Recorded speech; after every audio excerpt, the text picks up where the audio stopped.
বিসমিল্লাহির রহমানির রহিম। আজকের আলোচ্য সূরার নাম সূরাতুল বাকারা। এই সূরার নাম বাকারা কেন? এই সূরার ভেতরে বাকারা শব্দের যেমন উল্লেখ আছে, ঠিক তেমনি বাকারা সংক্রান্ত একটা ঘটনাও আছে।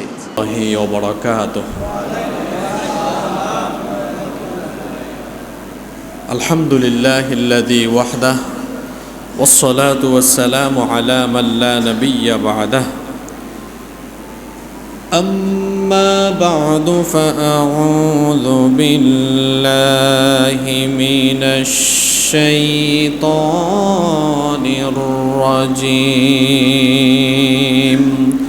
বিসমিল্লাহির রহমানির রহিম। আলিফ লাম মিম।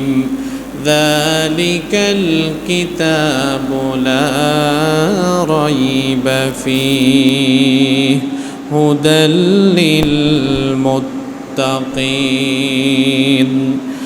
الذين يؤمنون بالغيب ويقيمون الصلاة ومما رزقناهم ينفقون والذين يؤمنون بما أنزل إليك وما أنزل من قبلك وبالآخرة هم يوقنون أولئك على هدى من ربهم وأولئك هم المفلحون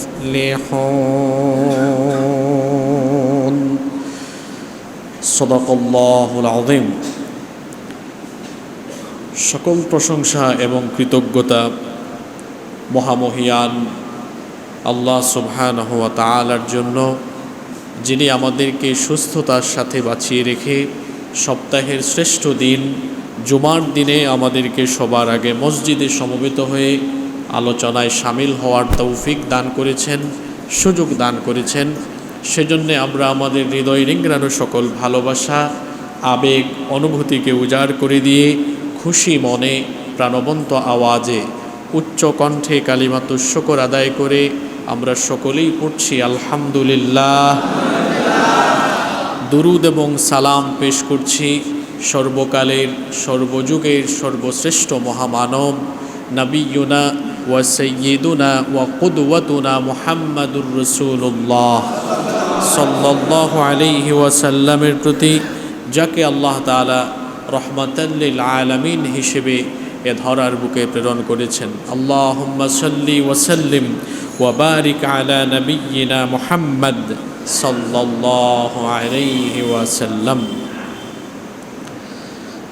সম্মানিত মুসল্লিবৃন্দ, সর্বশেষ জুমার ঘোষণা অনুযায়ী আমরা আজ থেকে কোরআনুল কারীমের ধারাবাহিক তাফসীর শুরু করব ইনশাআল্লাহ। গত বছর আমরা কোনো একটি জুমায় কোরআনুল কারীমের প্রথম সূরা সূরাতুল ফাতিহা এর সংক্ষিপ্ত আলোচনা করেছিলাম।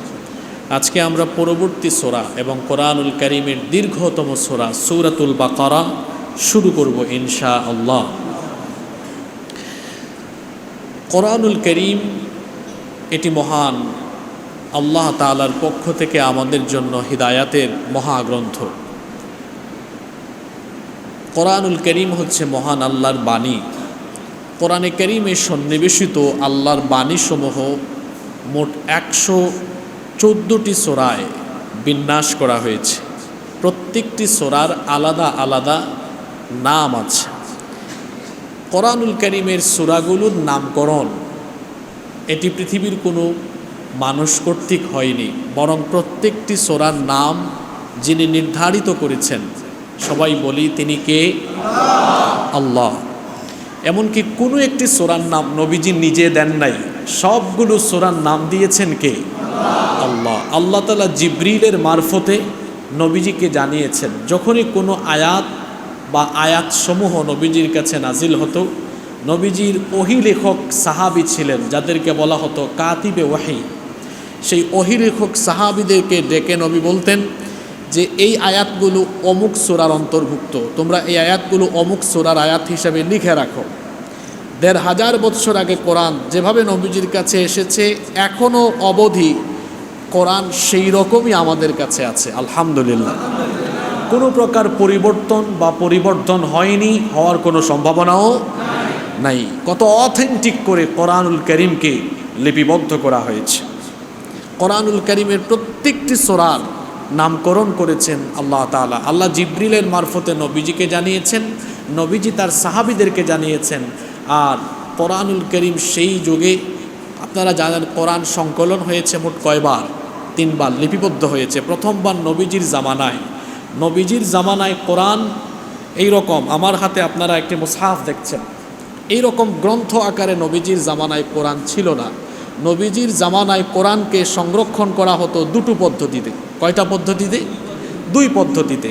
1 নম্বর হচ্ছে হিফজ, মুখস্থকরণ। যখনই কোনো আয়াত বা সূরা নাজিল হতো, নবীজি মুখস্থ করতেন, আর কিছু সাহাবীরাও ছিলেন, তারাও সাথে সাথে মুখস্থ করতেন। এটা ছিল 1 নম্বর পদ্ধতি। আরেকটা পদ্ধতি ছিল লিখনির মাধ্যমে। সেই জামানায় কাগজ ছিল না, তখন সাহাবীরা নবীজির কাছ থেকে আয়াত শুনে শুনে কেউ লিখে রাখতেন গাছের বাকলে, কেউ লিখে রাখতেন তক্তার উপরে, কেউ চামড়ার মধ্যে লিখে রাখতেন, কেউ পাথরের মধ্যে লিখে রাখতেন। এরকম কোরআন বিক্ষিপ্তভাবে বহুজনের কাছে লেখা ছিল, এক জায়গায় কোরআন লিপিবদ্ধ করা ছিল না। মাসালান ফর এক্সাম্পল, আপনার কাছে সূরা মুজাম্মিল, আপনার কাছে সূরা কাউসার, আপনার কাছে সূরা দুহা, এরকম অনেক সাহাবীদের কাছে বিক্ষিপ্ত আকারে এগুলো ছিল। নবীজির জামানায় কোরআন এভাবে পরিপূর্ণ একটি গ্রন্থাকারে লিপিবদ্ধ হয় নাই। নবীজির পরে আবু বকর রাদিয়াল্লাহু আনহুর জামানায় কাগজের ব্যবহার আরম্ভ হয়, এবং আবু বকর রাদিয়াল্লাহু আনহুর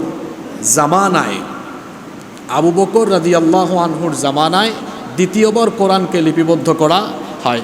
তৃতীয়বার ওসমান বিন আফফান রাদিয়াল্লাহু আনহুর সময়ে এই কোরআনকে লিপিবদ্ধ করা হয়। আমি সংক্ষিপ্ত ইতিহাস বললাম, আজকে বিস্তারিত সেদিকে গেলাম না। তো বলছিলাম এই যে কোরআনুল কারীমের 114টি সূরার নাম আছে, এই প্রত্যেকটি নাম নির্ধারণ করেছেন কে?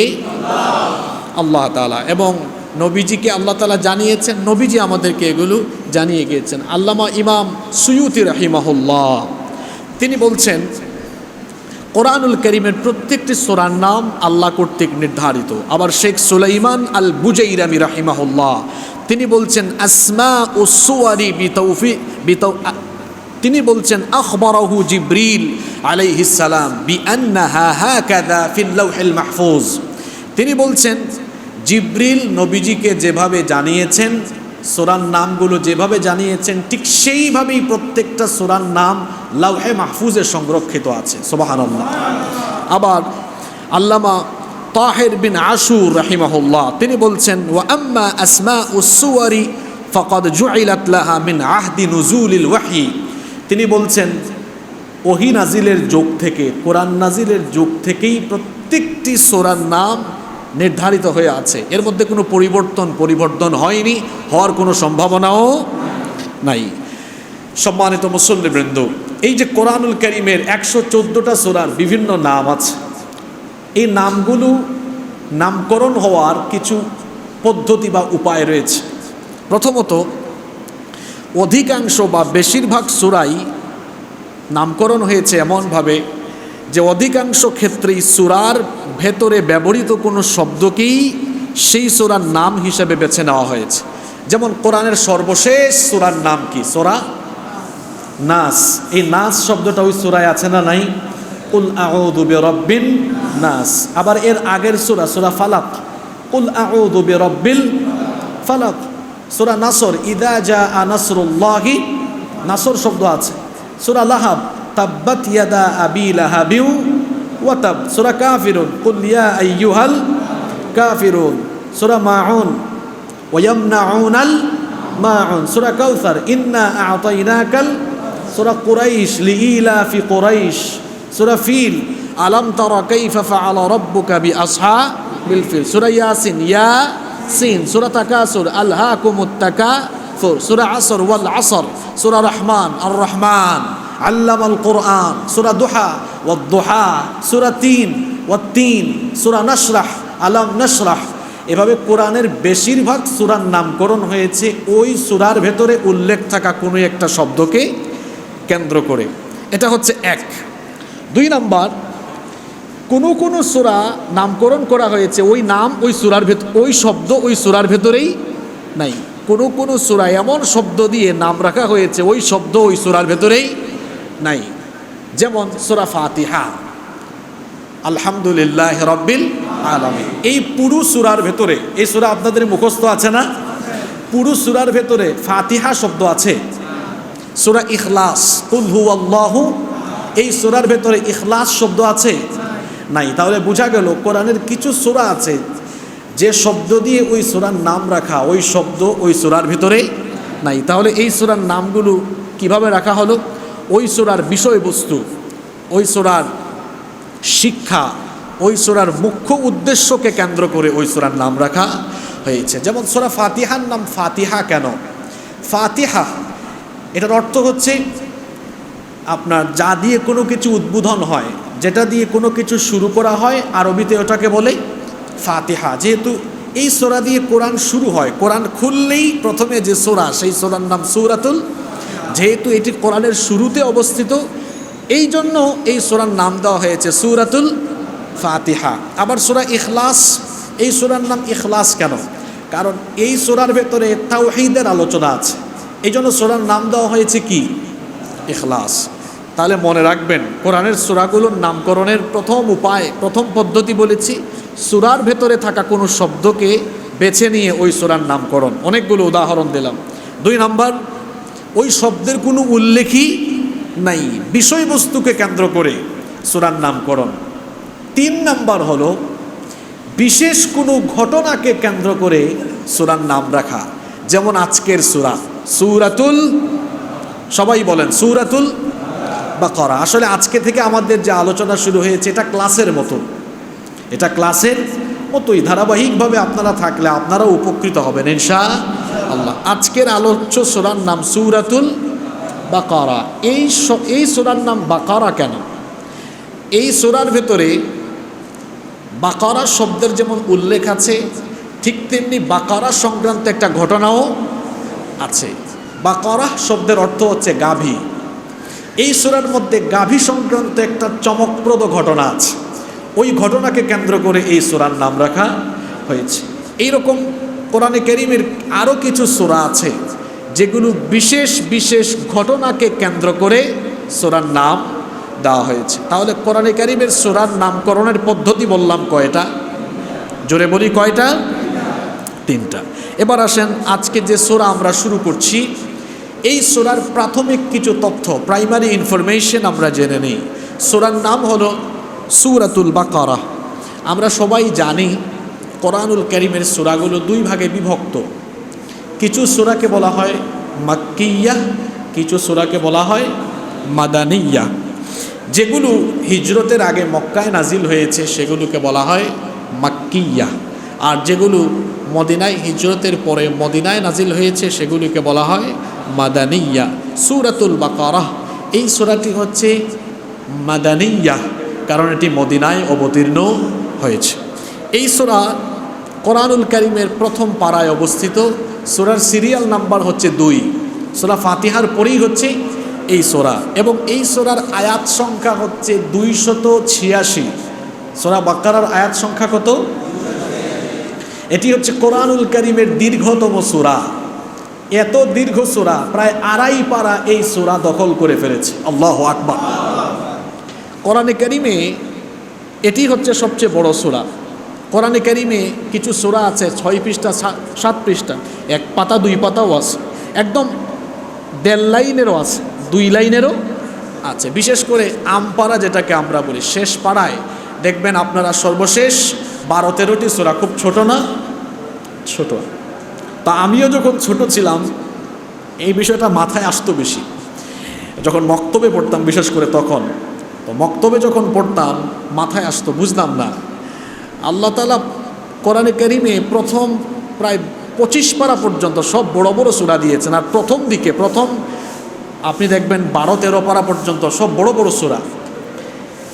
সূরা বাকারাই তো আছে প্রায় 3 পারা জুড়ে, 2.5 পারারও বেশি বিস্তৃত, এত বড় বড় সূরা। আর শেষের দিকে গিয়ে ছোট্ট ছোট্ট সূরা। এগুলো আল্লাহ কেন দিলেন? পরে যখন মক্তবে হুজুর নামাজ শেখানো আরম্ভ করলেন, পরে বুঝছি এই ছোট ছোট সূরা দেওয়ার ফায়দা আছে। যদি এই ছোট ছোট সূরাগুলো না থাকতো তাহলে নামাজে যে ছোট ছোট সূরাগুলো দিয়ে আমরা 5 ওয়াক্ত নামাজ আদায় করি, এগুলো না থাকলে আমরা মুশকিলে পড়ে যেতাম। ঠিক না বেঠিক? এই সূরাগুলো ছোট হলেও এগুলোর মর্মার্থ অনেক গভীর। যেমন সূরা আসর, এটা সম্পর্কে ইমাম শাফিঈ রাহিমাহুল্লাহ বলেছেন, লাউ তাদাব্বারান নাসু হাযিহি সূরা লাওয়াসআতহুম। মানুষ যদি ছোট্ট এই সূরাটি বুঝতে পারে তাহলে তার হেদায়েতের জন্য এই সূরাটি যথেষ্ট হয়ে যাবে। সুবহানাল্লাহ। সাইজ ছোট, কিন্তু এর ভেতরে যে ইলমের গভীরতা আছে সেটা অনেক বেশি। তো বলছিলাম সূরা বাকারা এটি হচ্ছে কোরআনুল কারীমের দীর্ঘতম সূরা। এই সূরার রুকু সংখ্যা হচ্ছে 40।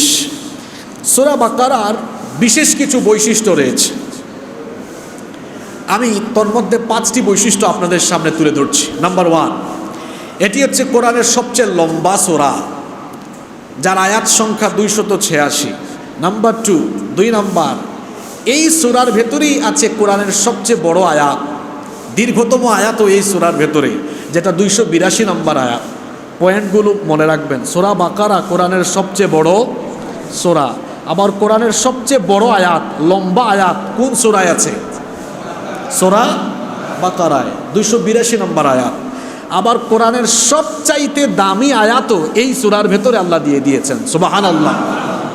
ওই আয়াতের নাম কি? আয়াতুল কুরসি। কুরসি মানে কি? কুরসি মানে চেয়ার। কুরসি মানে, দুনিয়াতে মারামারি বেশি কিসের জন্য? আপনারা এত আসতে বললেন। দুনিয়াতে মারামারি, ঠেলাঠেলি, খুন খারাপি, সব ঝামেলা কিসের জন্য? চেয়ারের জন্য। এই গদি সমস্যার সমাধান এই সূরার ভেতরে আছে। গদি সমস্যার সমাধান এই সূরার ভেতরে আছে। দুনিয়াতে কারো গদি চিরস্থায়ী নয়, এটা বোঝার জন্য অফিসে যে চেয়ারে বসেন ওই চেয়ারের পিছনে একটা সাইনবোর্ড থাকে। ওই চেয়ারে এর আগে কে কে বসেছেন, কত তারিখ থেকে কত তারিখ পর্যন্ত দেখবেন ওটা লেখা আছে। কি বলেন, আছে না নাই? একেবারে ইউনিয়নের চেয়ারম্যান, উপজেলার চেয়ারম্যান, সিটি কর্পোরেশনের মেয়র, এমপি, মন্ত্রী, প্রধানমন্ত্রী সব লেখা আছে না নাই? তো চেয়ারে বসে খালি সামনের দিকে তাকায়, তো পিছনে তাকায় না, এজন্য যা মন চায় তাই করে। মাঝে মাঝে একটু পিছনের দিকে তাকায়েন। আপনার আগেও এই চেয়ারে অনেকে বসেছেন, চলে গিয়েছেন, কিন্তু আপনি পেছনে তাকান না, উপলব্ধি করেন না। এজন্য মাঝে মাঝে বিষয় হয় এমন যে যখন বসে চেয়ারে তখন উঠে যায় মারাত্মক গিয়ারে। তো গিয়ারে উঠে মন যা চায় তাই করে। তো চেয়ারে উঠার পরে বেশি গিয়ার বাড়াইয়া দিয়েন না, কারণ আপনার আগেও চেয়ার থেকে অনেকে নেমে গিয়েছেন। আর আপনি যদি মাথা ঠিক না রেখে গিয়ার বেশি বাড়াইয়া দেন তাহলে রাস্তায় চলতে গিয়ে গিয়ার উলট পালট লাগাইলে যেমন গাড়ি রাস্তা থেকে খালে বিলে অথবা খাদে পড়ে যাবে, চেয়ারে বসে মাথা গরম করে আপনি যদি গিয়ার মানে বেশি বাড়িয়ে দেন, অতিরিক্ত বাড়িয়ে দেন, তাহলে জিল্লতি বেজ্জতির সাথে চেয়ার থেকে নেমে যেতে হয়, ওই যে টাকলা মুরাদের মতো। তো কোরআনের সবচাইতে দামি আয়াত এই সূরার ভেতরে আছে। নাম্বার 4 নাম্বার, এই সূরাটির ব্যাপারে নবীজি বলেছেন, এই সূরার তেলাওয়াতকারীদের পক্ষে এই সূরা কিয়ামতের দিন সুপারিশ করবে। সুবহানাল্লাহ। নাম্বার 5 নাম্বার, এই সূরার ভেতরে আল্লাহ ইসমুল্লাহিল আযম, ইসমে আযম আল্লাহ তাআলা দিয়েছেন। সুবহানাল্লাহ। ইসমে আযম হচ্ছে আল্লাহর এমন নাম, যে নাম দিয়ে আল্লাহকে ডাকলে, যে নামে ডাকলে পরে, দোয়া করলে পরে আল্লাহ ওই দোয়ার ফিরাইয়া দেন না। সুবহানাল্লাহ। সূরা বাকারার কয়টা বৈশিষ্ট্য বললাম? 5টা। এবার আসেন, এই সূরার ফজিলত আমরা জানি। সূরাতুল বাকারা এটি কোরআনুল কারীমের বিশেষ ফজিলতপূর্ণ একটি সূরা। তিরমিজির বর্ণনায় হাদিস এসেছে, হাদিসটি বর্ণনা করেছেন সর্বাধিক হাদিস বর্ণনাকারী সাহাবী সাইয়্যিদুল মুহাদ্দিসিন আবু হুরায়রা রাদিয়াল্লাহু আনহু। তিনি বলছেন, রাসূল করিম আমরা বলি সাল্লাল্লাহু আলাইহি ওয়াসাল্লাম বলেছেন, লিকুল্লি শাইইন সানাম ওয়া ইন্না সানামুল কুরআনি সূরাতুল বাকারা। আল্লাহর নবী বলেছেন প্রত্যেকটি জিনিসের উচ্চতা রয়েছে, আর কোরআনের উচ্চতা হলো সূরাতুল বাকারা। ইমাম আহমদ বিন হাম্বল তার মুসনাদের ভেতরে হাদিস নিয়ে এসেছেন, তিনি বলেছেন আল্লাহর নবী বলেছেন, আল বাকারাতু সানামুল কুরআনি ওয়া যুরওয়াতুহু নাযালা মা কুল্লি আয়াতিন মিনহা 80 মালাকা। আল্লাহর নবী বলেছেন সূরাতুল বাকারা হলো কোরআনের কুজ এবং এটি হলো তার উচ্চতা। শুধু তাই নয়, সূরা বাকারা হলো এমন ফজিলতের সূরা, এই সূরার প্রত্যেকটা আয়াত যখন নাজিল হয়েছে, প্রত্যেকটা আয়াতের সাথে আল্লাহর 80 জন ফেরেশতা ঊর্ধ্ব গগন থেকে জমিনে নাজিল হয়েছে। প্রত্যেকটা আয়াতের সাথে 80 জন ফেরেশতা নাজিল হয়েছে। সুবহানাল্লাহ, কি দামি সূরা! এই সূরার ফজিলতের ব্যাপারে আরো হাদিস বর্ণিত হয়েছে। মুসনাদে আহমদ, মুসলিম, তিরমিজি এবং নাসাই বিখ্যাত হাদিসের এই 4টি গ্রন্থে এই হাদিস বর্ণিত হয়েছে। সাইয়্যিদুল মুহাদ্দিসিন আবু হুরায়রা রাদিয়াল্লাহু আনহু এই হাদিসের বর্ণনাকারী সাহাবী, তিনি বলছেন আল্লাহর নবী বলেছেন, লা তাজআলু বুয়ুতাকুম কুবুরা, তোমরা তোমাদের ঘরকে কবর বানিয়ে ফেলো না। ফা ইন্নাল বাইতাল্লাযী তুকরাউ ফীহি সূরাতুল বাকারা লা ইয়াদখুলুহু শাইতান। আল্লাহর নবী বলেছেন ঘরের মধ্যে সূরাতুল বাকারা তেলাওয়াত করো, কারণ যে বাসা বাড়িতে যে ঘরে সূরা বাকারা পড়া হয়, তেলাওয়াত হয়, ওই ঘরে শয়তান থাকতে পারে না, ওই ঘর থেকে শয়তান পালিয়ে যায়। ওয়া ফি রিওয়ায়াতিন উখরা, অন্য রিওয়ায়াতে এসেছে, ইবনে মাসউদ থেকে হাদিস বর্ণিত হয়েছে রাদিয়াল্লাহু আনহু, আল্লাহর নবী বলেছেন, মা মিন বাইতিন তুকরাউ ফীহি সূরাতুল বাকারা ইল্লা খরাজা মিনহু শাইতান ওয়া লাহু দুরাত। আল্লাহর নবী বলেছেন যখন কোনো বাড়িতে সূরা বাকারা তেলাওয়াত হয়, ওই বাড়ি থেকে সূরা বাকারার তেলাওয়াত শুনে শয়তান তার গুজ্জদার দিয়ে বায়ু নিঃসরণ করতে করতে বাড়ি থেকে পালিয়ে যায়। অনেকের বাসা বাড়িতে তাবিজ দেখা যায়, দরজায় তাবিজ লটকিয়ে রেখেছে, ড্রয়িং রুমে তাবিজ, ডাইনিং রুমে তাবিজ, বেডরুমে তাবিজ। কেন? শয়তান বা জিনভূত যেন ঘরে না থাকতে পারে। আর নবীজি প্রেসক্রিপশন দিলেন, ঘরের ভিতরে সূরা বাকারা তেলাওয়াত করো। সূরা বাকারার তেলাওয়াত শুনে শয়তান জিনভূত গুজ্জদার দিয়ে বায়ু নিঃসরণ করতে করতে পালিয়ে যায়। সুবহানাল্লাহ। ঘরের মধ্যে কোন সূরা পড়বেন? সূরাতুল বাকারা, খুব ফজিলতের সূরা এটি। চলেন আমরা আজকে এই সূরার প্রথম 5টি আয়াতের তাফসীর জেনে উপলব্ধি করে এই আয়াতগুলোর শিক্ষা নিয়ে আমরা আজকে বাসায় ফিরবো ইনশাআল্লাহ। আল্লাহ তাআলা সূরাটি শুরু করলেন এভাবে, যারা পারেন জবান খুলে আমার সাথে পড়েন, আলিফ লাম মিম যালিকাল কিতাবু লা রাইবা ফীহি হুদাল লিল মুত্তাকিন। আলিফ লাম মিম, আলিফ লাম মিম কয়টা অক্ষর? কোরআন এমন এক বরকতের কিতাব, এই যে 3টা অক্ষর যে তেলাওয়াত করবে প্রতি অক্ষরে 10, 3 × 30 নেকি আল্লাহ তার আমলনামায় দান করে দিবেন। সুবহানাল্লাহ। আলিফ লাম মিম, এটার অর্থ কি আমরা কেউ জানি? কেউ জানি না। এগুলোকে বলা হয় হরুফে মুকাত্তাআত, বিচ্ছিন্ন অক্ষর সমূহ। কোরআনে কারিমে মোট সূরার সংখ্যা হলো 114টা। এর মধ্যে 29টি সূরা শুরু হয়েছে এরকমের বিচ্ছিন্ন কিছু অক্ষর দিয়ে, যেগুলোকে বলা হয় হরুফে মুকাত্তাআত। যেমন সূরা ইয়াসিন শুরু হয়েছে হরুফে মুকাত্তাআত দিয়ে, ইয়াসিন। আবার সূরা মারইয়াম শুরু হয়েছে কাফ হা ইয়া আইন সাদ। তো এই যে হরুফে মুকাত্তাআত, এগুলো 29টা সূরার শুরুতে এসেছে। কয়টা সূরার শুরুতে এসেছে? কোনো কোনো সূরায় 1টা অক্ষর, যেমন কোরআনের 50 নম্বর সূরা, সূরা কফ। হাফেজ সাহেবরা জানেন একটা অক্ষর দিয়ে শুরু হয়েছে না, কফ ওয়াল কোরআনিল মাজিদ। সূরা কলম শুরু হয়েছে কিভাবে, একটা অক্ষর দিয়ে, নুন দিয়ে, নুন ওয়াল কলামি ওয়া মা ইয়াসতুরুন। কোথাও কোথাও আবার 2 অক্ষর, যেমন তহা হামিম আছে না, আছে। কোথাও কোথাও আবার 3 অক্ষর, যেমন আলিফ লাম মিম, তসিন মিম। এরপরে কোথাও কোথাও আবার 4 অক্ষর, যেমন আলিফ লাম মিম সদ আছে না। কোথাও কোথাও 5 অক্ষর, কাফ হা ইয়া আইন সদ। কয় অক্ষর? 5 অক্ষর।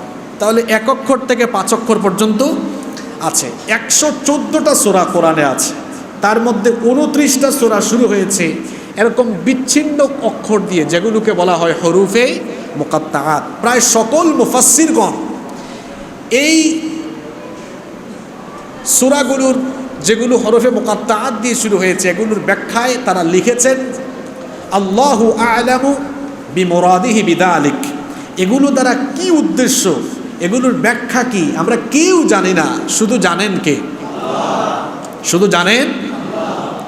এজন্য রব্বুল আলামিন কোরআনুল কারীমের 3 নম্বর সূরা সূরাতুল বাকারা, সূরাতু আলে ইমরানের 7 নম্বর আয়াতে বলছেন, হুয়াল্লাযী আনজালা আলাইকাল কিতাবা মিনহু আয়াতুম মুহকামাতুন হুন্না উম্মুল কিতাবি ওয়া উখারু মুতাশাবিহাত।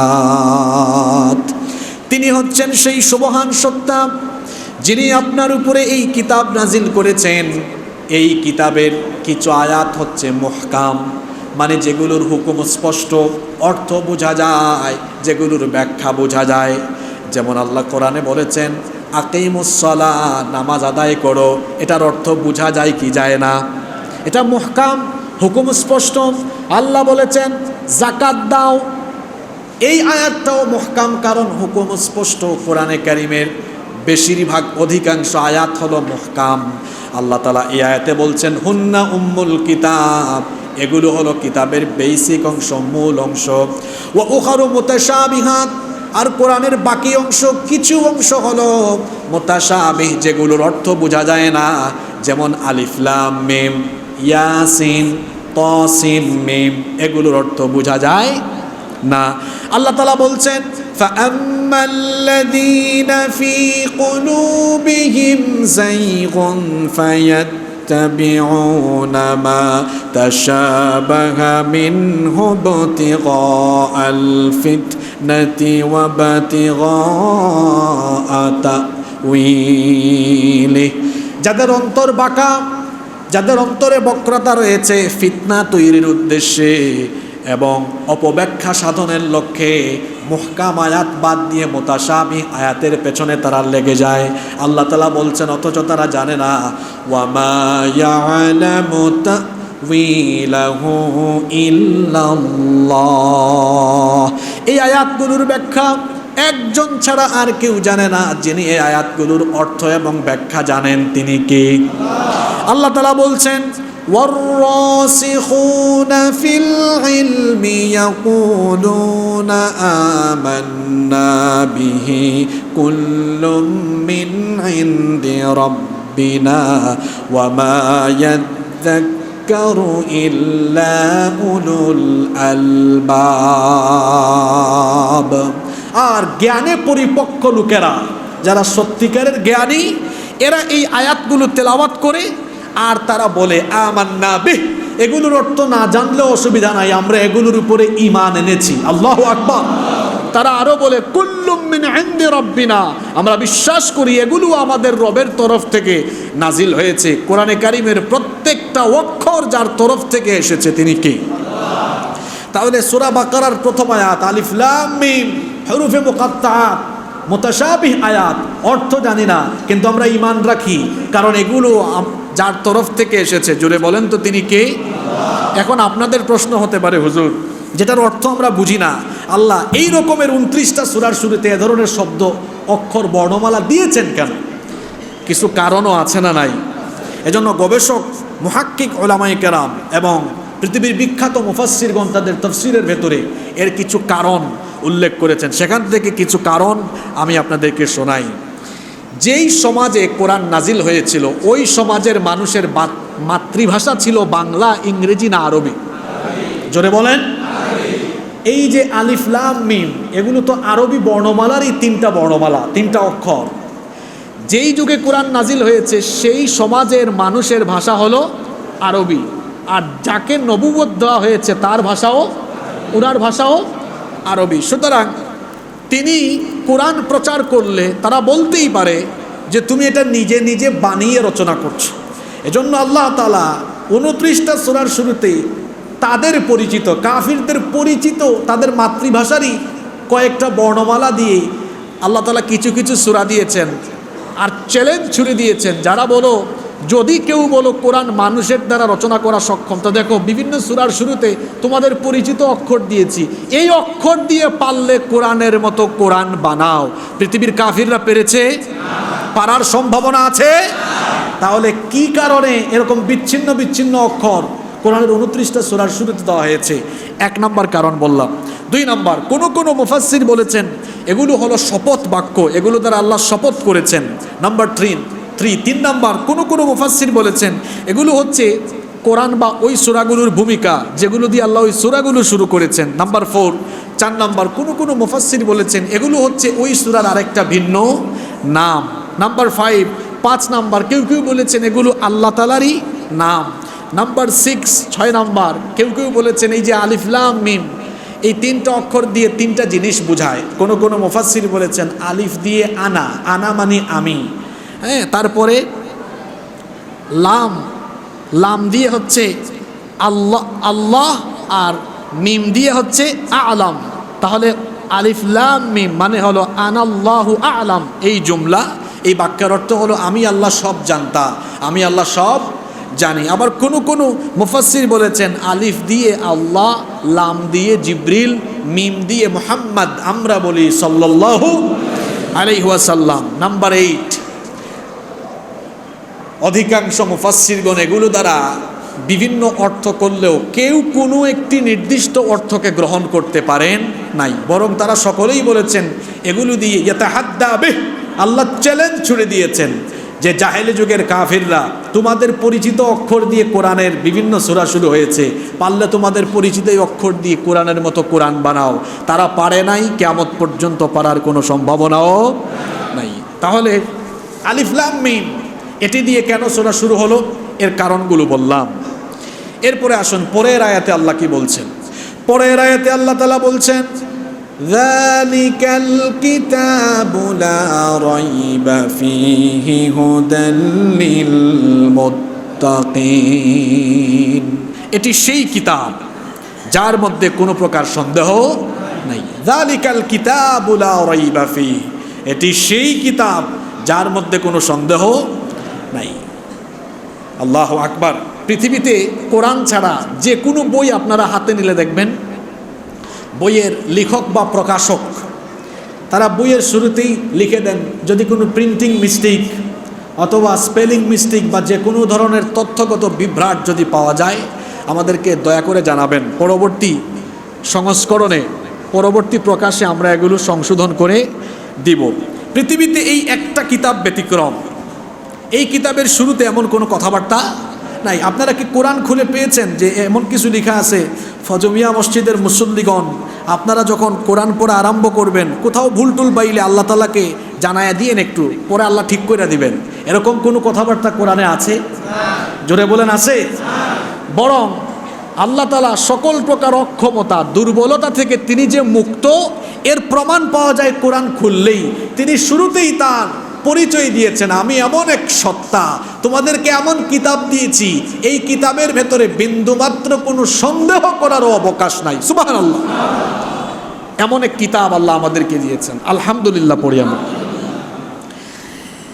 আরবি গ্রামার যাদের জানা আছে, যালিকা শব্দটি দূরবর্তী বিষয়কে ইঙ্গিত করার জন্য ব্যবহার করা হয়। যালিকা মানে ওইটা, যেটাকে ইংরেজিতে আমরা দ্যাট বলি, এটা গ্রামাটিক্যাল রুলস। যালিকা শব্দটা দূরবর্তী কোনো জিনিসকে ইঙ্গিত করার জন্য ব্যবহার হয়। প্রশ্ন হতে পারে এখানে যালিকাল কিতাব, ওই কিতাব বলে কোন কিতাব বোঝানো হয়েছে? কোনো মুফাসসির বলেছেন যালিকাল কিতাব বলে পূর্ববর্তী তাওরাত এবং ইনজিলকে বোঝানো হয়েছে।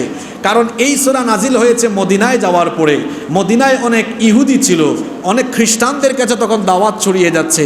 আল্লাহ তাআলা যালিকাল কিতাব এই সূরার শুরুতে এজন্য দিয়েছেন ইহুদি খ্রিস্টানরা যেন মনে না করে যে কোরআন এটা নতুন করে কোনো কিতাব এসেছে, বরং যালিকাল কিতাব বলে আল্লাহ বোঝাতে চাইছেন যে এই রকমের একটা সর্বশেষ আসমানি গ্রন্থ যে দেওয়া হবে এটা তোমাদের ওই কিতাব, তোমাদের পূর্ববর্তী আসমানি কিতাব তাওরাত এবং ইনজিলের ভেতরে এই ভবিষ্যৎবাণী আগে থেকেই করা হয়েছে। সুবহানাল্লাহ।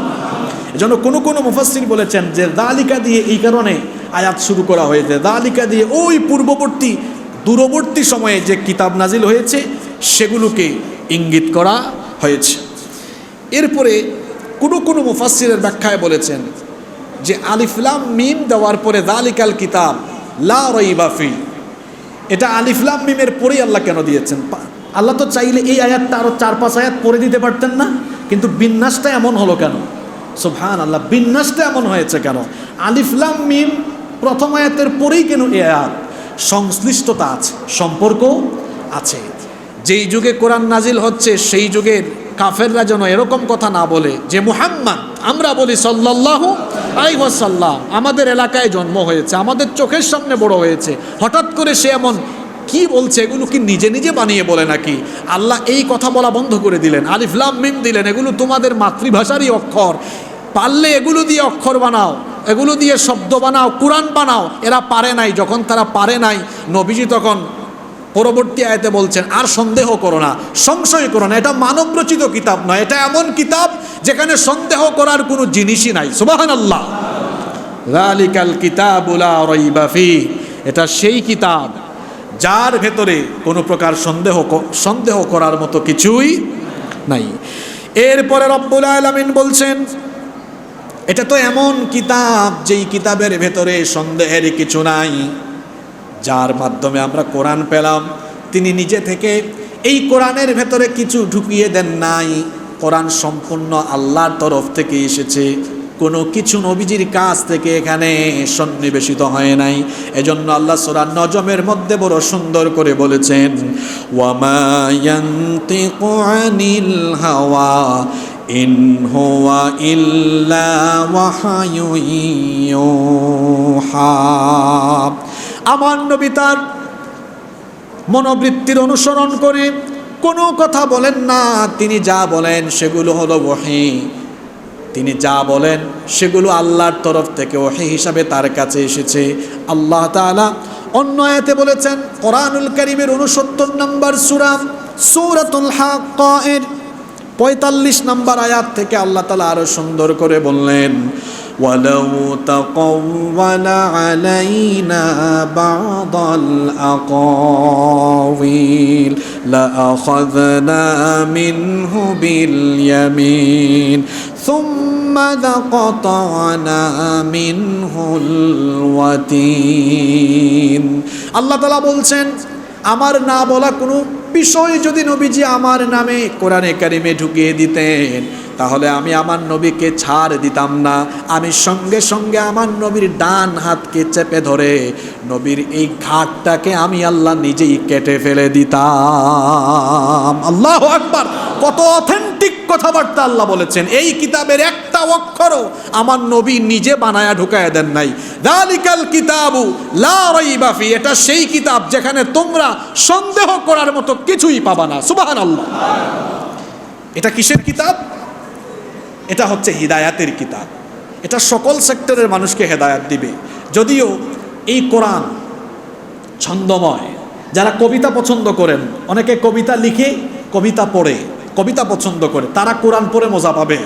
কারণ the entire Quran has been presented in poetic form. গোটা কোরআনকে আল্লাহ ছন্দময় করে আগের আয়াতের সাথে পরের আয়াতের ছন্দ মিল দিয়ে আল্লাহ দিয়েছেন। আপনি অবাক হবেন কোরআনের প্রথম পৃষ্ঠা থেকে শেষ পৃষ্ঠা পড়েন, আপনারা হয়তো এই বিষয়টা কোনোদিন মাথা খাটায় দেখেন নাই। আগের আয়াতের সাথে পরের আয়াতের ছন্দগত মিল আছে। সুবহানাল্লাহ কইতে ইচ্ছা করে না আপনাদের? বলেন কুল আউযু বিরাব্বিল ফালাক মিন শাররি, আগের আয়াতেও কাফ, পরের আয়াতেও কুল আউযু বিরাব্বিন নাস, পরের আয়াত মালিকিন ইলাহিন। সূরা ইখলাস পড়েন কুল হুয়াল্লাহু আল্লাহুস, কি মিল আছে? হ্যাঁ, পড়েন সূরা কাফিরুন কুল ইয়া আইয়ুহাল লা আ'বুদু মা, মিল আছে তো?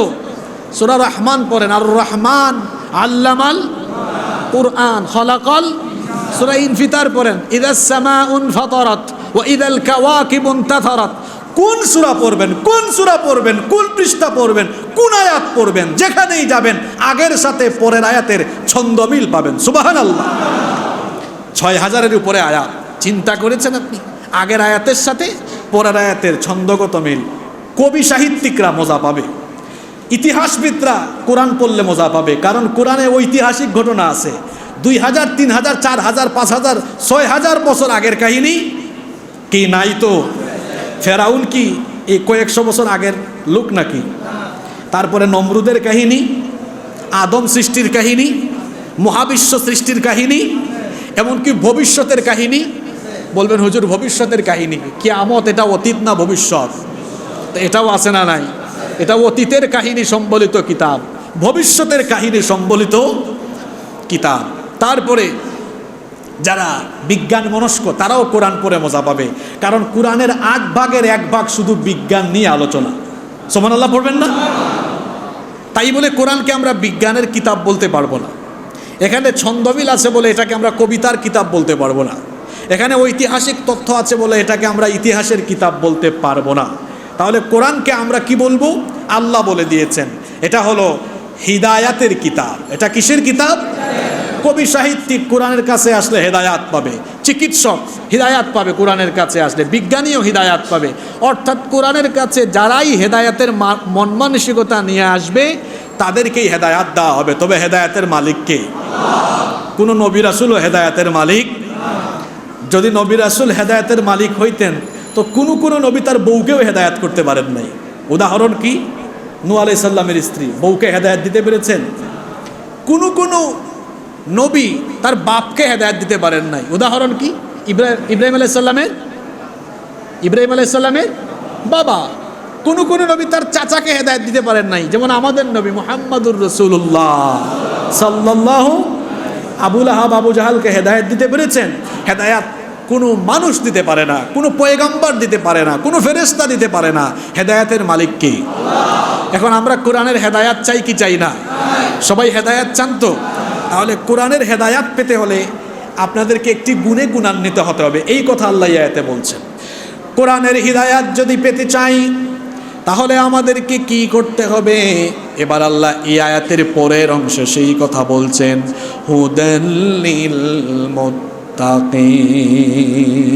এটা মুত্তাকিনের জন্য হেদায়াত, অর্থাৎ মুত্তাকি যারা কোরআনের হেদায়াত পেয়ে যাবে তারা। সুবহানাল্লাহ। তাহলে কোরআনের হেদায়াত পেতে হলে কি হতে হবে? মুত্তাকি হতে হবে। মুত্তাকি কারা? মুত্তাকি তারা তাকওয়াবান যারা। এই তাকওয়া শব্দটি শুনতে আপনাদের কান টায়ার্ড হয়ে গিয়েছে। তাকওয়া শব্দের ব্যাখ্যা যদি আমি এক বাক্যে বলি, তাকওয়া মানে হচ্ছে গোপনে প্রকাশ্যে আল্লাহকে ভয় করে আল্লাহর সব হুকুম আনুগত্যের সাথে মেনে চলা, আল্লাহর সকল নিষেধগুলোকে বর্জন করা। এটার নাম হলো তাকওয়া। তাকওয়া মানে হচ্ছে আল্লাহকে ভয় করা। আমরা আল্লাহকে ভয় করি তো?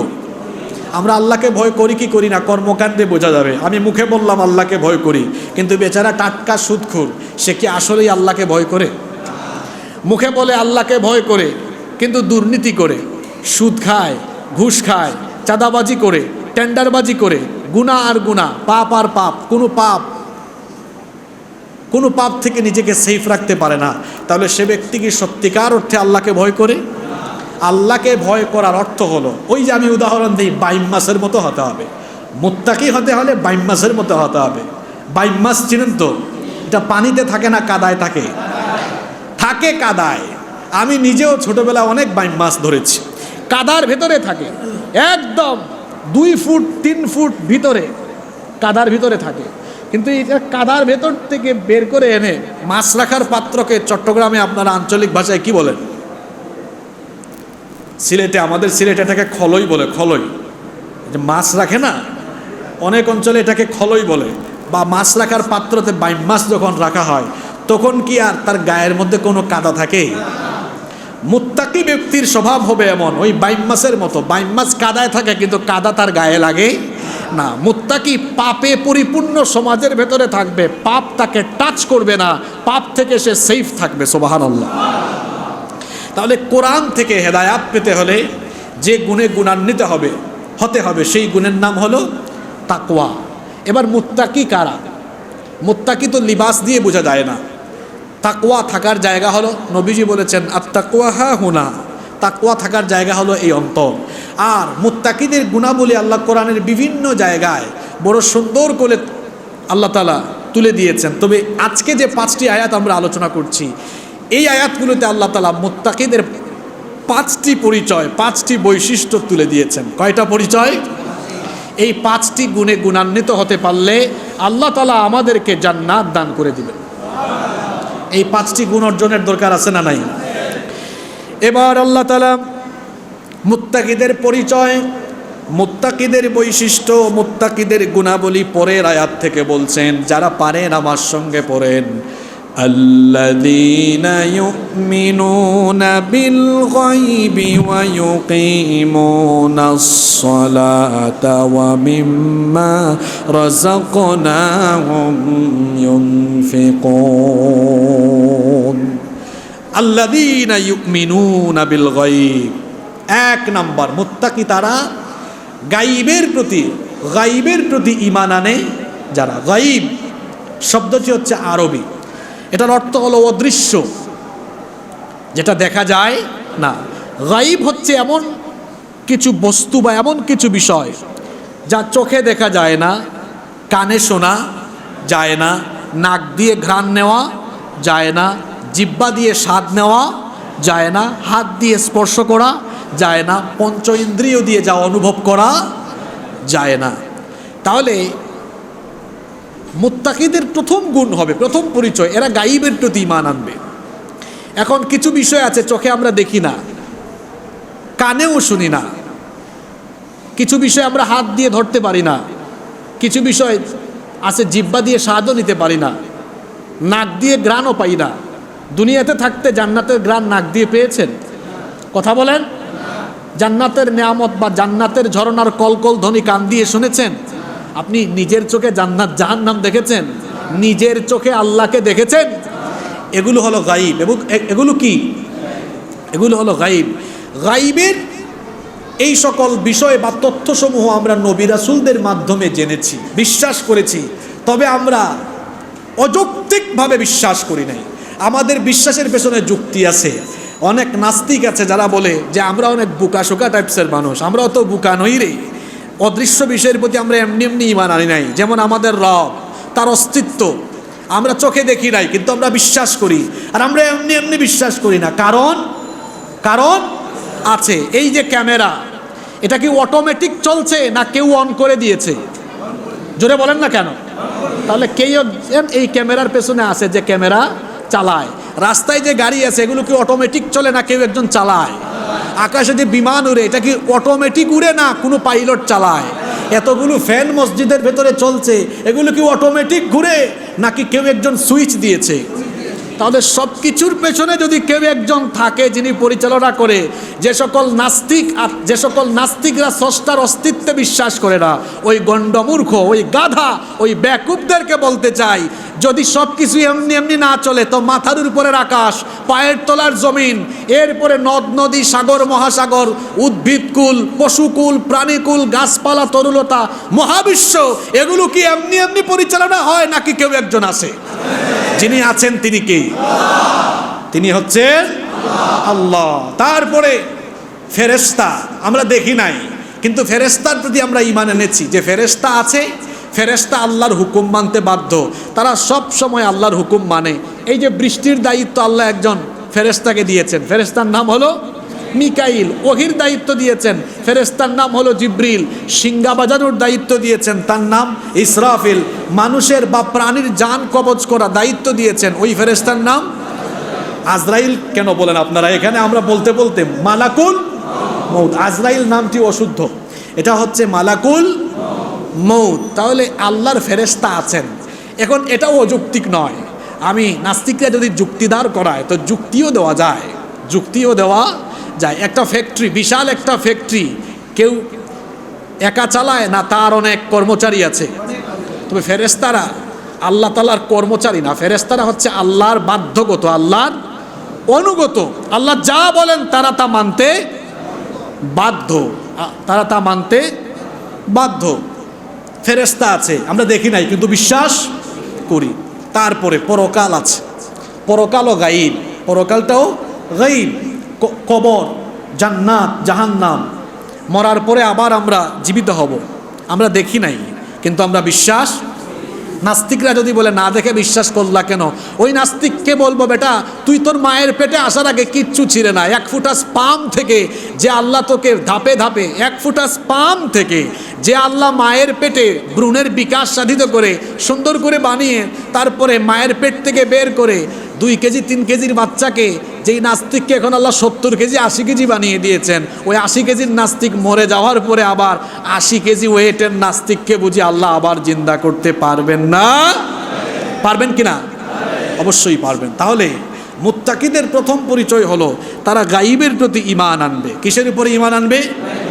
গায়বের প্রতি ঈমান আনবে। 2 নম্বর তাদের পরিচয় হলো ওয়ায়ুকিমুনাস সালাহ, তারা সালাত কায়েম করবে। কি কায়েম করবে? কোরআনুল কারীমে আল্লাহ যত জায়গায় সালাতের কথা বলেছেন, কোথাও নামাজ পড়তে, সালাত পড়তে বলা হয়নি, বরং বলা হয়েছে সালাত কায়েম করো। যে সকল শব্দ আল্লাহ দিয়েছেন সেই শব্দগুলো হলো এরকম: আকিমু, প্রতিষ্ঠা করো, অথবা ইউকিমু, তারা প্রতিষ্ঠা করে, অথবা ইকামি, প্রতিষ্ঠা করা। এ ধরনের শব্দ আল্লাহ তাআলা দিয়েছেন। সালাত আদায় করাকে ইকামুস সালাত বলা হয় না, সালাত আদায় করাকে ইকামুস সালাত বলা হয় না। তাহলে সালাত কায়েম করার অর্থ কি? সালাত কায়েম করার অর্থ হলো নামাজ আদায়ের পাশাপাশি নামাজের শিক্ষা, নামাজের বাহিরে বাস্তবায়ন করাটা হলো নামাজ প্রতিষ্ঠা করা। যেমন নামাজের শিক্ষা নিয়ে আমি 2-3 বছর আগে প্রায় 3-4 জুমা টানা আলোচনা করেছিলাম। এটা আমাদের ইউটিউব চ্যানেলেও আছে, হয়তো অনেকের মনেও আছে। নামাজের অনেক শিক্ষা আমরা বলেছিলাম। নামাজে ইমাম সাহেব ইমামতি করেন, ওই ইমাম তেলাওয়াত যদি অশুদ্ধ হয়, ইমামতির যোগ্যতা না থাকলে তাকে কি মসজিদের ইমাম আমরা বানাবো? জোরে বলেন, বানাবো? অযোগ্য ইমামের পেছনে যে ব্যক্তি নামাজ আদায় করে ওই ব্যক্তি নামাজ আদায়কারী, আর যোগ্য ইমামের পেছনে যে ব্যক্তি নামাজ আদায় করে ওই ব্যক্তি নামাজ প্রতিষ্ঠাকারী। কথা বুঝতে পেরেছেন? এই শিক্ষাটা এবার নিয়ে যেতে হবে নামাজের বাহিরে। আমি যেভাবে অযোগ্য কোনো ইমামকে, অযোগ্য কোনো লোককে মসজিদের ইমাম বানালাম না, তেমনি অযোগ্য, অপদার্থ, চরিত্রহীন, বদমাশ, লম্পট, দুর্নীতিবাদ কোনো ব্যক্তিকে আমার সমাজ বা রাষ্ট্রের ইমাম, নেতা আমি বানাবো না। এটা হলো ইকামুস সালাত, নামাজ প্রতিষ্ঠা।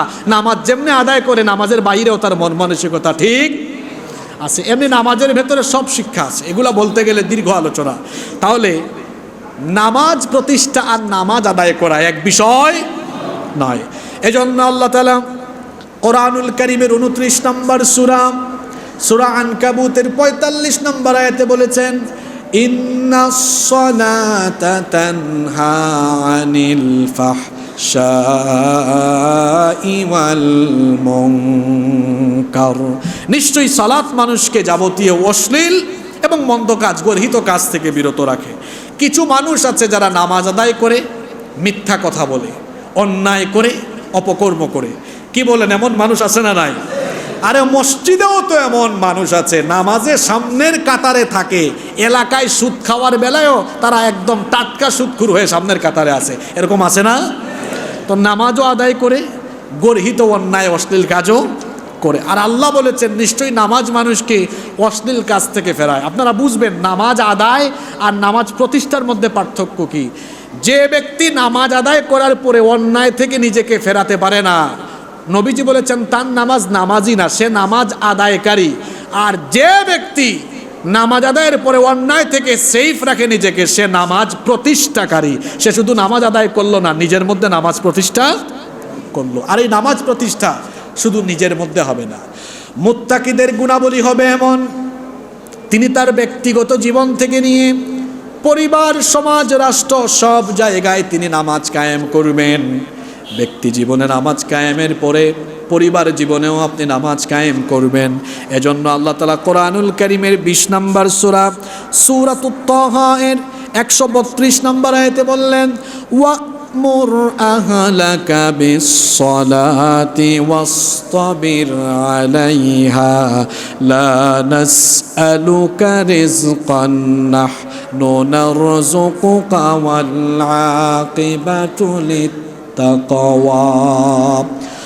আল্লাহ তাআলা বলছেন, তুমি তোমার পরিবারকে নামাজের আদেশ দাও এবং এর উপরে অবিচল থাকো, এর উপরে দৃঢ় থাকো। আপনার স্ত্রী, সন্তান, আপনার পরিবারের মানুষকে নামাজের কথা বলা, তাদেরকে নামাজ আদায় করানো, নামাজ প্রতিষ্ঠা করানো, এটা আপনার দায়িত্ব। আপনার সন্তানকে আপনি 7 বছর বয়স থেকে নামাজের তাকিদ দিবেন। এজন্য নবীজি বলেছেন, মুরু আওলাদাকুম বিস-সালাতি ওয়া হুম আবনাউ 7 সিনিন। তোমাদের সন্তানের বয়স যখন 7 বছর হয়ে যায় তখন তাদেরকে নামাজের আদেশ দাও। এরপরে ওয়াদ্রিবুহুম আলাইহা ওয়া হুম আবনাউ 10 সিনিন। 10 বছর যখন হয়ে যায় তখন তোমরা তাদেরকে নামাজের জন্য শাসন করো এবং তাদের বিছানাকে তোমরা আলাদা করে দাও। তাহলে 7 বছর বয়স থেকে সন্তানকে নামাজের তাকিদ দেওয়া এটা পিতা মাতার দায়িত্ব। আমরা অনেকেই নিজেরাই নামাজ আদায় করি না, নিজেরা নামাজ প্রতিষ্ঠা করি না, এজন্য পরিবারে আমরা নামাজ প্রতিষ্ঠা করতে পারি না। এটা শরমের ব্যাপার, লজ্জার ব্যাপার। মুত্তাকিদের পরিচয় হলো তারা হবে নামাজ প্রতিষ্ঠাকারী, নিজের মধ্যে, পরিবারের মধ্যে, এমনকি সমাজ এবং রাষ্ট্রের মধ্যে তারা নামাজ কায়েম করবে। এজন্য আল্লাহ তাআলা কোরআনুল কারীমের 22 নম্বর সূরা সূরাতুল হাজ্জের 41 নম্বর আয়াতে বলছেন, আল্লাযীনা ইম্মাক্কান্নাহুম ফিল আরদি আকামুস সালাতা ওয়া আতাউয যাকাতা ওয়া আমারু বিল মা'রুফি ওয়া নাহাউ আনিল মুনকার ওয়ালিল্লাহি আকিবাতুল উমুর। আর আমি যাদেরকে দুনিয়াতে ক্ষমতা দান করব, 1 নম্বরে তারা নামাজ কায়েম করবে। মুমিনরা ক্ষমতায় গেলে তারা 1 নম্বরে নামাজ কায়েম করবে। যদি ক্ষমতাসীন ব্যক্তিগুলো নামাজি হয়, ওই নামাজি ব্যক্তিদের দ্বারা কি অপকর্ম হওয়া আর সম্ভব নাকি সম্ভাবনা কম? সম্ভাবনা। থানার ওসি সাহেব যদি আজান হওয়ার পরে ওসি সাহেব নিজেই ইমাম হয়ে থানার ভিতরে নামাজ আরম্ভ করে দেন, ওই ওসি কি ঘুষ খাবে? আমাদের দেশে তো এমন বহু ওসি আছে, বহু এসআই আছে, বহু এসপি আছে, চাকরি করেছে 5-7 বছরে, বাপরে বাপ, অঢেল সম্পদের মালিক। হ্যাঁ, আর যদি একদম উপরের চেয়ারে যাইতে পারে তো নজিরবিহীন কাণ্ড বেনজিরের মতো ঘটায় দিবে। ঠিক না বেঠিক? যে সম্পত্তি কামিয়েছে এই বেনজিরের মতোই, বেনজিরের মতোই। তো বলছিলাম, যদি নামাজ কায়েমকারী হয়, নামাজ প্রতিষ্ঠাকারী হয়, তো অপরাধ অপকর্ম সংগঠিত হওয়ার সম্ভাবনা অনেকটাই কমে যায়। তো নামাজ প্রতিষ্ঠা করা এটা হলো মুত্তাকিদের অন্যতম একটি গুণাবলী। এটা কয় নাম্বার গুণ? 2 নম্বর। 3 নম্বর হলো, আল্লাহ তাআলা বলছেন মুত্তাকিদের 3 নম্বর গুণাবলী হলো, পরিচয় হলো ওয়া মিম্মা রাযাকনাহুম ইউনফিকুন। আমি তাদেরকে যে রিজিক দিয়েছি সেগুলো থেকে তারা আল্লাহর পথে ব্যয় করবে। আমাদের যত সম্পদ আছে সবই রিজিক, এগুলো দিয়েছেন কে? আপনার ব্যাংক ব্যালেন্স, আপনার টাকা পয়সা, সহায় সম্পদ যা আছে সব আপনাকে দিয়েছেন কে? আল্লাহ। আজকে এখন মারা যান, আপনার কোনো উপকারে আসবে? শোনেন, যারা সম্পদের নেশায় পাগল হয়ে আছেন, এখন মারা যান, সম্পদের জায়গায় আপনার কোনো কাজেই লাগবে? গাড়ির জায়গায়, বাড়ির জায়গায়, ফ্যাক্টরির জায়গায়, সঞ্চিত গচ্ছিত জমা করা সব অর্থ তার নিজের জায়গায়, আপনি এগুলো নিয়ে যেতে পারবেন? মুত্তাকিদের পরিচয় আল্লাহ দিচ্ছেন, এরা অর্থ পূজারী, সম্পদ পূজারী হয় না, এরা দুনিয়া লুভী হয় না, এরা সংকীর্ণ মনা হয় না, এরা কৃপণ হয় না। ধন সম্পদ কিপটামি করে জমায় না, আবার এরা অপব্যয়কারীও হয় না। টাকা পয়সা আছে বলে অপব্যয় কয়। একটা হলো অপচয়, আর একটা হলো অপব্যয়। অপচয় হলো আমার প্রয়োজন নাই তাও আমি এক জায়গায় বেশি খরচ করছি, আর অপব্যয় হলো খারাপ পথে ব্যয় করা। যেমন টাকা আছে বলি ক্যাসিনোতে যাওয়া, জুয়া খেলা, বাজে জায়গায় গিয়ে টাকা নষ্ট করা, এটাকে বলে অপব্যয়। মুত্তাকিদের পরিচয় হলো আল্লাহ তাদেরকে যে সম্পদ দিয়েছেন সেগুলো তারা গচ্ছিত রাখে না, সেগুলো তারা কৃপণতা করে জমায় না, অপচয় করে না, অপব্যয় করে না। তাহলে তারা কি করে? আল্লাহ তাআলা সূরা ফুরকানের 67 নম্বর আয়াতে বলেছেন, ওয়াল্লাযীনা ইযা আনফাকু লাম ইউসরিফু ওয়া লাম ইয়াকতুরু ওয়া কানা বাইনা যালিকা কওয়ামা। কি চমৎকার কথা! এরা অপচয় করে না, অপব্যয় করে না, মাঝামাঝি থাকে, মধ্যম পন্থা অবলম্বন করে। মুফাসসিরিনে কেরাম এর ব্যাখ্যায় বলছেন মধ্যম পন্থা মানে হচ্ছে আল্লাহ যেটুকু অর্থ সম্পদ দিয়েছেন সেটা নিজে এবং নিজের পরিবারের প্রয়োজন অনুযায়ী ভোগ করে যা থাকে সেটা তারা নিজের নিকটাত্মীয়, আত্মীয় স্বজন, পাড়া প্রতিবেশী আর দ্বীনের রাস্তায় সেগুলো তারা অকাতরে বিলিয়ে দেয়। সুবহানাল্লাহ। সম্পদ জমা করে রাখার মধ্যে তৃপ্তি নাই। সম্পদ নিজের এবং নিজের পরিবারের জন্য খরচ করার পরে সম্পদকে আল্লাহর রাস্তায় বিলিয়ে দেওয়ার মধ্যে তৃপ্তি আছে, মজা আছে। এটা কিপটারা বুঝবে না, এটা কৃপণরা বুঝবে না। সম্পদ জমা করে রাখার মধ্যে কোনো মজা, কোনো তৃপ্তি নাই। আসেন একটা উদাহরণ দেই। আপনি নিজের আর নিজের পরিবারের জন্য সম্পদ ভোগ করছেন আর জমাচ্ছেন, আপনি তৃপ্তিটা পান না। তৃপ্তি সম্পদ খরচ করার মধ্যে আছে যে, এটা আমি আপনাকে কয়েকটা উদাহরণ দিয়ে বুঝাই। বাড়ি থেকে বের হয়েছেন, খবর শুনলেন এই এলাকারই এমন এক ব্যক্তি চিকিৎসার অভাবে মারা যাচ্ছে। আপনার কাছে সম্পদ আছে, আল্লাহ আপনাকে দয়া করে দিয়েছেন, আপনি গিয়েই 5 লক্ষ টাকার একটা চেক দিলেন। এটা দেওয়ার পরে দেখবেন ওই অসুস্থ ব্যক্তি এবং তার পরিবারের প্রত্যেকটা সদস্যের মুখে যে হাসি নিজের চোখে দেখবেন, এই হাসি দুনিয়ার সম্পদ দিয়েও আপনি কিনতে পারবেন না। ঠিক আছে কথা? এজন্য বলেছি সম্পদ জমায় রাখায় তৃপ্তি নাই, সম্পদ খরচ করায় তৃপ্তি আছে। একটা এতিম মেয়ের, আপনার সম্পদ আছে তো এতিম মেয়ের বিয়ে নিজের টাকায় দিয়ে দেখেন কি তৃপ্তিটা আপনি পাবেন। কৃপণতায় তৃপ্তি নাই, সম্পদ খরচ করার মধ্যে তৃপ্তি আছে। অনেক ব্যক্তি আছে টাকা পয়সা আছে, সেরা কাপড় পরে, তার স্বভাব ভালো খাবার খায় না, শরীরকে কষ্ট দেয়, এমনকি ভালো কাপড় চোপড়ও পরে না। খরচ করে দেখেন মজা আছে। একটা ভালো কাপড় পরেন, দেখবেন একটা অন্যরকম ফিল আসবে, একটা ভালো লাগা কাজ করবে। ভালো খায়া দেখেন, পেটও শান্তি থাকবে, ভালো লাগবে। এজন্য বলেছি সম্পদ জমায় রাখায় তৃপ্তি নাই, সম্পদ খরচ করায় তৃপ্তি।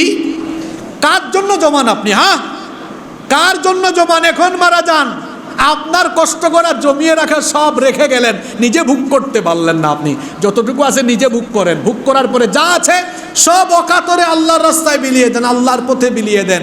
আল্লাহর পথে এভাবে সম্পদ খরচ করে যারা মুত্তাকি হলো তারা, আল্লাহ আমাদেরকে এই রকম মুত্তাকি বানিয়ে দাও। এরপরে 4 নাম্বার, সময় সংক্ষিপ্ত, আমরা সংক্ষেপে বলছি। 4 নাম্বার গুণাবলী হলো মুত্তাকিরা আল্লাহর নাজিল করা এই কিতাবের উপর ঈমান আনবে, এমনকি পূর্বে যত কিতাব নাজিল হয়েছে সেগুলোর উপরেও তারা ঈমান আনবে। এজন্য আল্লাহ তাআলা বলেছেন, ওয়াল্লাযীনা ইউমিনুনা বিমা উনজিলা ইলাইকা ওয়া মা উনজিলা মিন ক্বাবলিক ওয়া বিল আখিরাতি হুম ইউকিনুন। আর মুত্তাকি হলো তারা যারা আপনার উপরে যা নাজিল করেছি, আল্লাহ নবীজিকে বলছেন আপনার উপরে যা নাজিল করেছি এগুলোর উপরে তারা ঈমান আনে, এবং আপনার পূর্বে যা নাজিল হয়েছে তাওরাত, জাবুর, ইনজিল, বিশ্বাস করে তারা এগুলো আল্লাহর নাজিল করা কিতাব, যদিও সেই কিতাবের শরীয়ত, হুকুম, আহকাম এগুলো রহিত হয়ে গিয়েছে, কিন্তু বিশ্বাস করি এগুলো কার তরফ থেকে এসেছে। তাহলে মুত্তাকিদের পরিচয় হলো তারা আল্লাহর বিধান, আল্লাহর আইনের এই কিতাবের উপর তারা ঈমান আনবে এবং এই কিতাবকে তারা জীবনে মেনে চলবে। শুধুমাত্র এই কিতাবকে ধর্মীয় কিতাব, ঝাড়ফুকের কিতাব, মোল্লা মৌলবীদের কিতাব মনে করবে না। ঈমান আনবে পরিপূর্ণ ঈমান, কোনো প্রকার সন্দেহ রাখবে না। এখন আপনাদের প্রশ্ন হতে পারে, হুজুর ঈমান আনার পরে কি সন্দেহ থাকতে পারে? একজন মানুষ কোরআনের আইন মেনে নামাজ আদায় করলো, কারণ নামাজের কথা কোরআনে আছে না নাই? কোরআনের আইন মোতাবেক নামাজ আদায় করে, কোরআনের আইন মোতাবেক রমজান মাসে রোজা রাখে, কোরআনের আইন মোতাবেক যাকাত দেয়, কোরআনের আইন মোতাবেক হজ করে, কিন্তু কোরআনের আইন দিয়ে পরিবার চালায় না, কোরআনের আইন দিয়ে রাষ্ট্র চালায় না, কোরআনের আইন নিয়ে অর্থনীতি চালায় না, তাহলে বলেন তো আল্লাহর আইনের কিতাব পরিপূর্ণ মানলো না অর্ধেক মানলো? কথা বলেন না কেন? পরিপূর্ণ মানলো না, অর্ধেক মানলো। কারণ ব্যবসা প্রতিষ্ঠানে আল্লাহর আইনগুলো মানে না, সুদ খায়, ঘুষ খায়।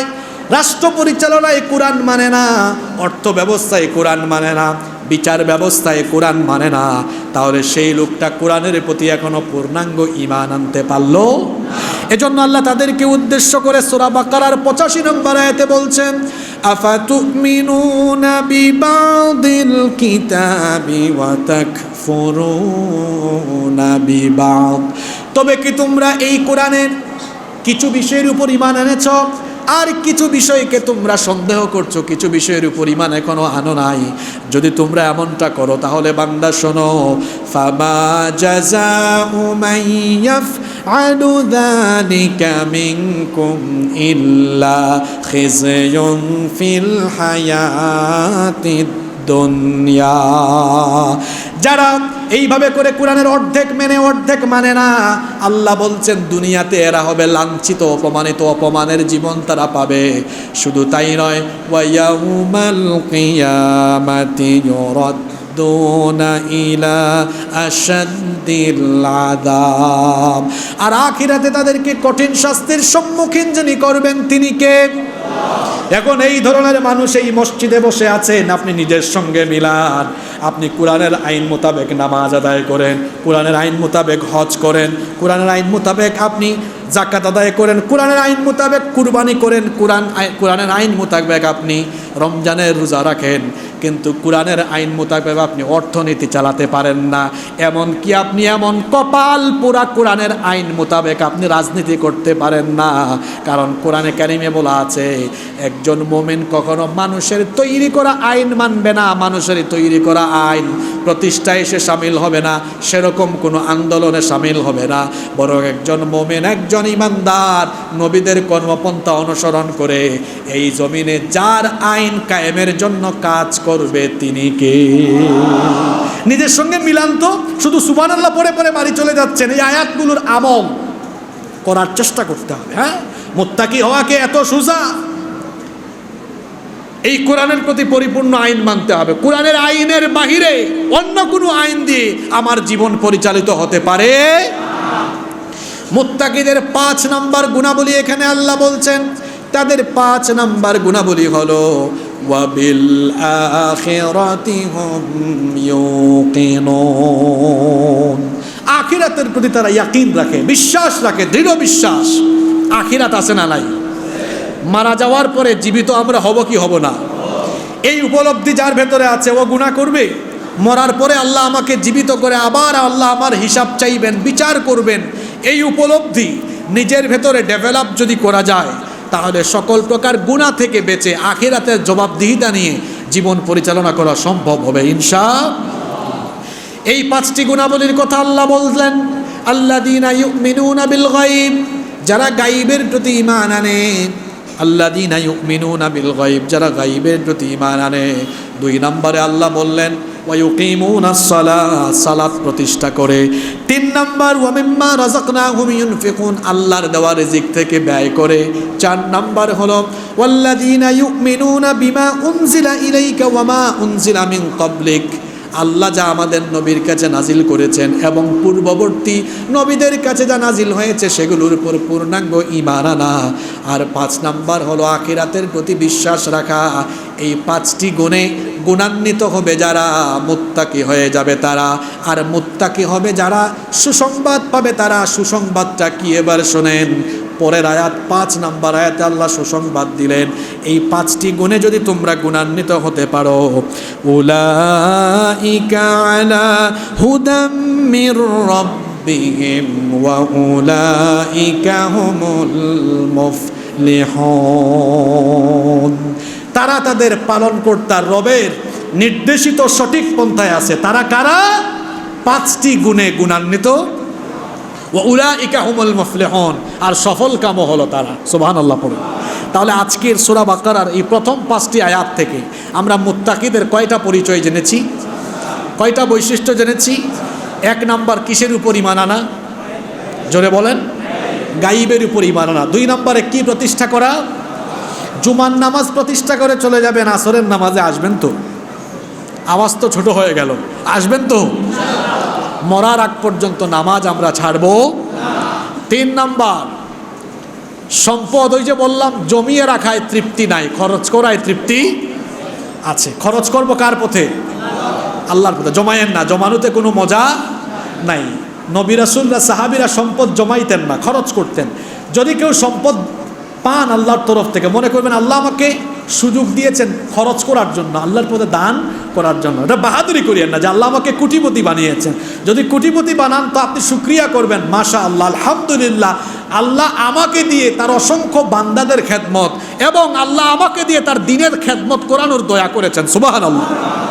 4 নাম্বার, এই কোরআনের প্রতি পূর্ণাঙ্গ ঈমান এনে কোরআনময় জীবন পরিচালনা করব ইনশাআল্লাহ। 5 নাম্বার, আখিরাতের ফিলিংস নিয়ে, আখিরাতে আল্লাহ আমাকে ধরবেন, এই ফিলিংস নিয়ে আমরা দুনিয়ার জীবন পরিচালনা করব। তাহলে আমাদেরকে সফল কাম করে দিবেন কে? এই 5টি গুণে গুণান্বিত আমরা হওয়ার জন্য চেষ্টা করব ইনশাআল্লাহ। আমরা আগে থেকেই ঘোষণা দিয়ে রেখেছি এই আলোচনা ধারাবাহিকভাবে চলবে। আগামী জুমায় আমরা 6 নম্বর আয়াত থেকে আলোচনা শুরু করব ইনশাআল্লাহ।